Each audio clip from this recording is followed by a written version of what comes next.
bringing back manufacturing without bringing back unions is just going to produce a lot of basically what you could call sweatshop jobs.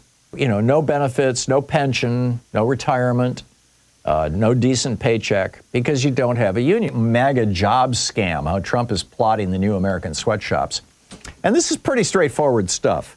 You know, Trump and Lutnick and Bessent, they're peddling a dangerous lie to working class Americans.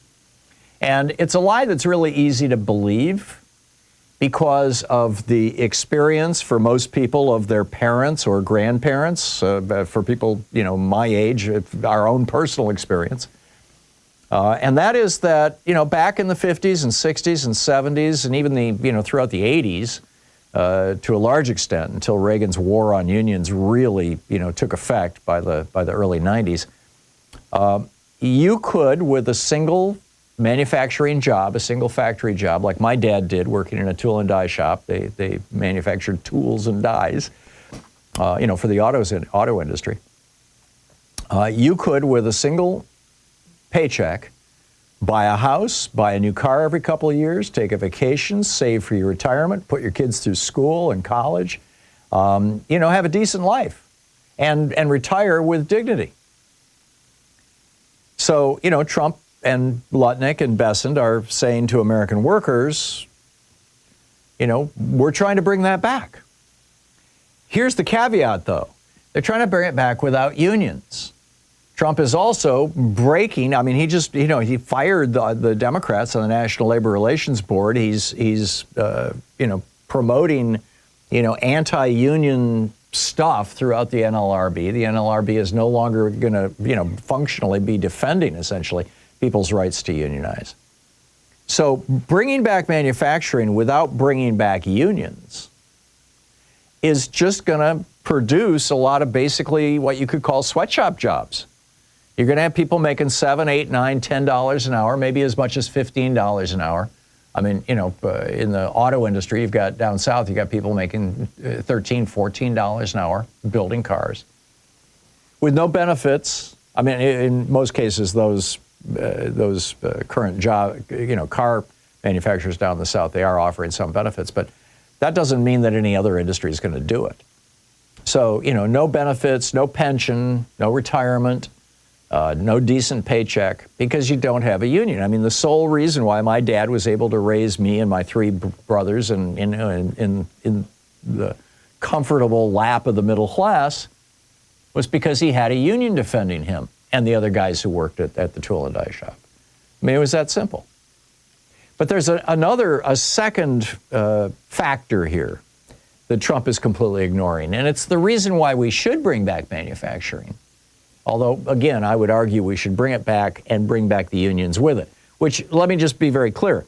This is what Joe Biden was trying to do. Joe Biden with the Chips and Science Act, Joe Biden with the Inflation Reduction Act, and several other pieces of legislation, you know, the Infrastructure Act, all of these basically said, yes, we're going to bring back manufacturing to the United States. We're going to do things for ourselves here in the United States. And if you're one of the companies that is benefiting from our government programs, strikes, you must allow unions. Now, Trump is saying, nah, you can get rid of your unions now.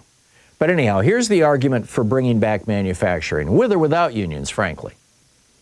And that is that there's basically two different kinds of economies. There's a goods economy and there's a service economy. And with a service economy, broadly speaking, now, you know, there are exceptions to this, you know, I would argue that manufacturing software isn't a service economy. It's a goods economy. Software is a good. It may not be a physical good that you can hold in your hand. You know, we don't sell CDs anymore and floppy disks, but it's still a product. And it's a major export of the United States, a number of these things that we call services. But really, when I'm talking about a service economy, I'm talking about, you know, I give you a haircut and you give me a massage, or, you know, I pay you $50 for the haircut and you pay me $50 for the massage, or vice versa. And essentially, you know, nothing is created of value. We're just moving money around. Whereas when we manufacture things, we take raw materials that have no value or little value, and we convert them into finished goods which have a high value, a significant, measurable value. The example that Adam Smith uses in Wealth of Nations, as I recall, is a tree limb laying on the ground in the forest. It has no intrinsic value. I mean, you can argue that beetles and bunnies may think it has a value, but for in terms of a national economy, it has no value. But if you apply human labor to it, take a jackknife and whittle it into an axe handle, you now have something that for generations has value. That stick in the wood, in that piece of wood in the forest, is now an axe handle, and it's now worth something. It's now worth $10 or $20 or $30, right? And so what you've done is you've literally created value, and that value becomes part of the wealth of the nation. That was the wealth of nations that Adam Smith talked about in his book in 1776. And so manufacturing is the only way that a country can get richer, which is why, having exported so much of our manufacturing to China, China has seen an explosion of wealth. China is now the second richest country in the world. They're catching up with us, and they will surpass us in the next couple of years. Count on it. Particularly given how bad, all the damage that Trump is doing to our economy.